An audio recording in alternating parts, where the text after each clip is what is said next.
બાપા લૌકિક રીતે મારું નામ દિલીપ વિઠ્ઠલભાઈ જોશી છે, અભિનય મારો વ્યવસાય છે, પણ બાપા જ્યારે જ્યારે આપના દર્શન કરું છું ને ત્યારે મને એવી પ્રતીતિ થાય છે કે ખરેખર અભિનય સમ્રાટ તો આપ છો બાપા.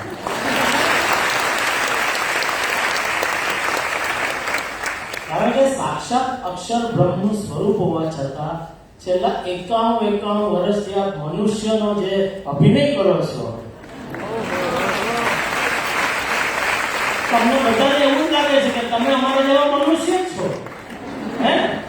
પણ કોઈ ભરમાતા નહીં ભાઈ, આપણા જેવા મનુષ્ય નથી, આ સાક્ષાત અક્ષર બ્રહ્મ છે.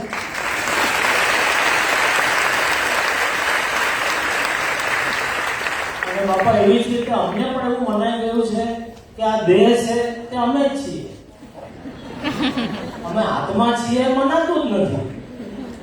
એટલે બાપા એવી કૃપા કરજો કે અમને જે તમે સૂત્ર પણ આપ્યું છે કે અક્ષરમ અહમ બ્રહ્માસ્મિ, તો બાપા બસ એવા આશીર્વાદ આપો કે આ જન્મે અમે સૌ એકાંતિક ધર્મ સિદ્ધ કરી છેલ્લો જન્મ કરી અને અક્ષરધામમાં બેસી ગયા. સ્વપ્ન